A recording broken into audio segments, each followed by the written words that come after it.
Un saludo para todos mis hermanos y mis amigos que nos escuchan a través de este medio.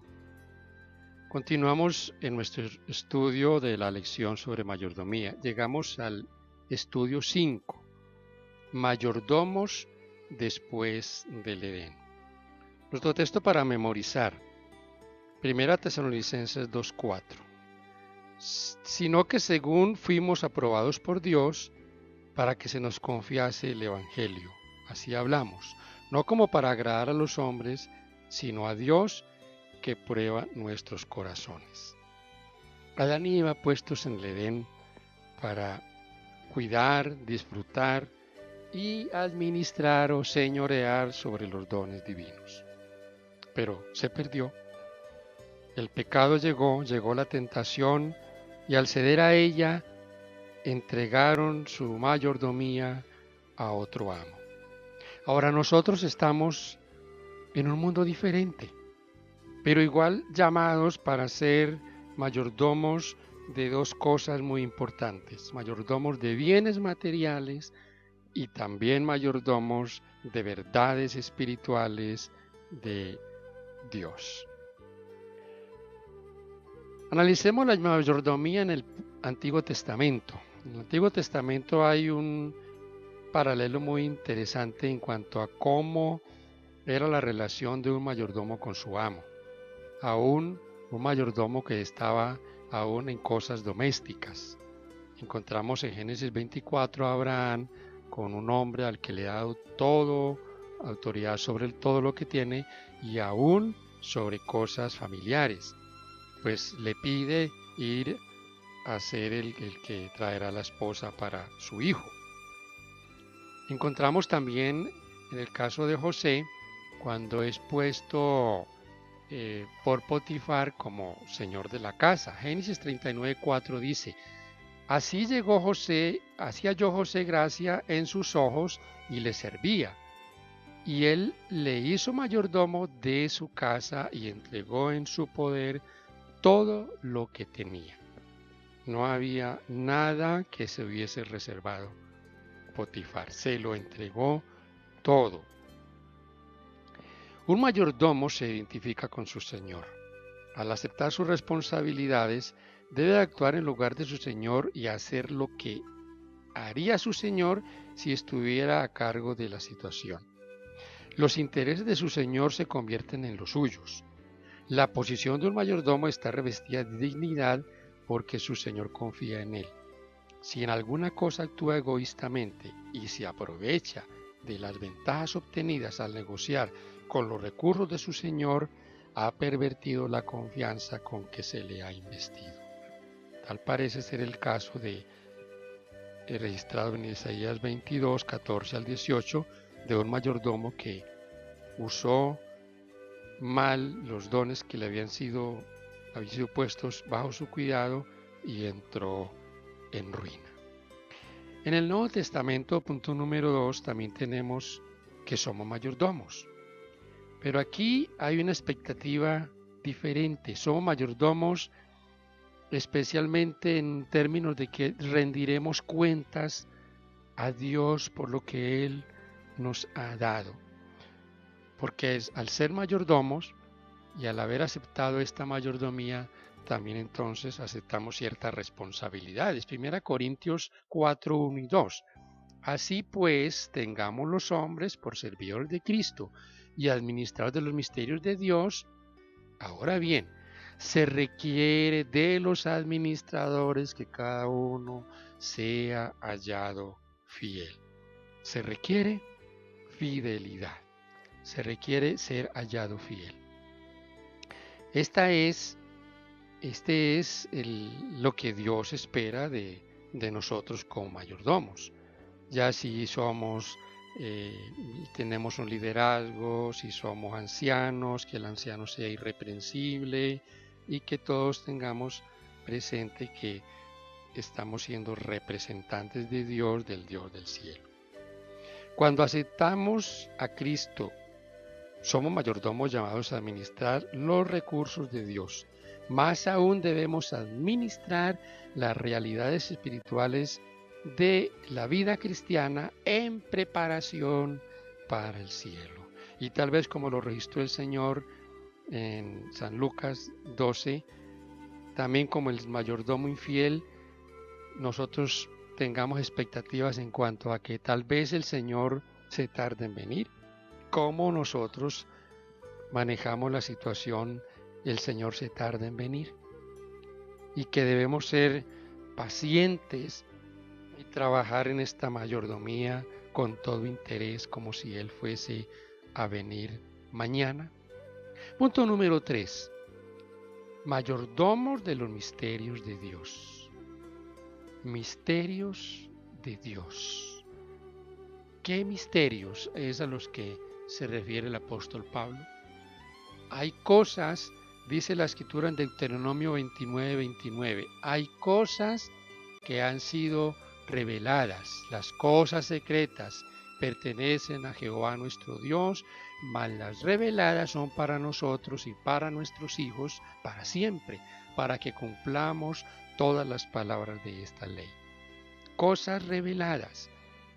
Muchas personas quieren tener respuesta a todo y hacen preguntas que ni tú y yo tenemos una respuesta. Y a veces yo le hago referencia a estas personas a Juan 3:2.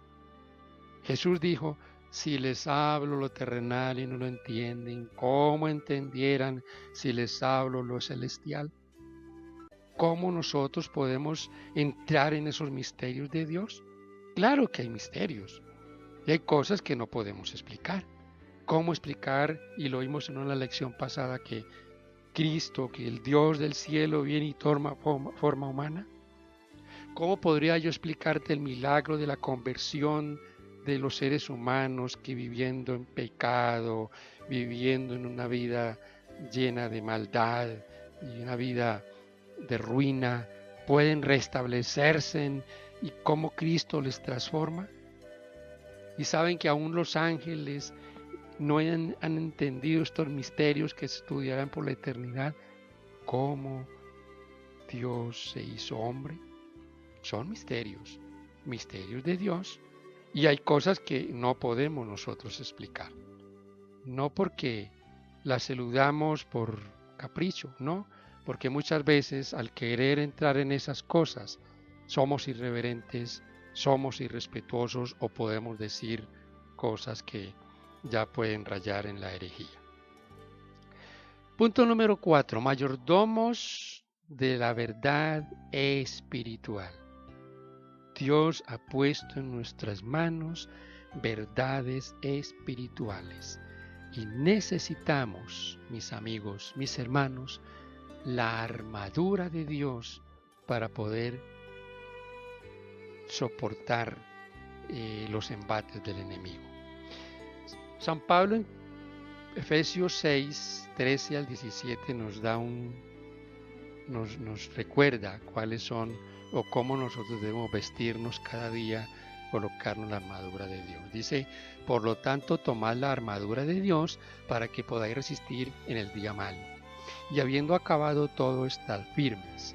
Estad pues firmes, ceñidos vuestros lomos con la verdad y vestidos con la coraza de justicia, y calzados los pies con el apresto del evangelio de paz. Sobre todo, tomad el escudo de la fe con que podáis apagar todos los dardos de fuego del maligno, y tomad el yelmo de la salvación y la espada del Espíritu, que es la palabra de Dios. Es un don de Dios y está en nuestra posición, y es una posición valiosa. ¿Por qué valiosa? Porque tendrá esto que ver con la salvación de los perdidos, cómo administramos las verdades espirituales. No permitamos que el enemigo nos quite ese don, porque si se lo permitimos nos los quitará. Pero tenemos la armadura, tenemos la oración, tenemos la palabra de Dios, tenemos la fe. Es la armadura que debemos colocarnos nosotros todos los días. Punto número 5. Nuestra responsabilidad como mayordomos. Tenemos una responsabilidad. una responsabilidad con los que nos rodean, una responsabilidad con nuestros vecinos, con nuestros amigos, una responsabilidad con lo que Dios nos ha dado y ha confiado para nosotros, sobre todo de las verdades espirituales. Claro que sí. Dice el apóstol San Pablo en 2 Corintios 5:10, porque es necesario que todos nosotros comparezcamos ante el tribunal de Cristo, para que cada uno reciba según lo que haya hecho mientras estaba en el cuerpo, sea bueno o sea malo. Cada uno tendremos que comparecer. ¿Cómo compareceríamos nosotros si fuésemos mayordomos descuidados y negligentes? Es la libertad que Dios nos ha dado de elegir. Nos ha llamado para que seamos sus mayordomos. Nos ha llamado para que le sirvamos con todo lo que Él nos ha dado. Nos hemos sido puestos en su casa para ser administradores de sus bienes. De bienes que a nosotros no nos pertenecen. De bienes que debemos dar cuentas a Dios. Haremos como Adán y Eva. Estaremos buscando cómo culpar los unos a los otros. Recuerdan que Adán culpó a Eva, Eva culpó a la serpiente. Andamos nosotros buscando pretextos o excusas para no cumplir con el llamado que Dios nos ha hecho a ser sus mayordomos y que ha depositado a nuestro cuidado no solo cosas materiales, sino mayormente las verdades espirituales que el mundo debe conocer. Ese es el llamado que el Señor nos hace en esta lección que nosotros estudiaremos en esta semana y que repasaremos el próximo sábado. Que las verdades de Dios, que sus dones espirituales y sus dones materiales puedan ser por nosotros administrados de tal manera que un día seamos hallados fieles. Que Dios nos bendiga, que Dios nos ayude a cumplir con este cometido. Amén.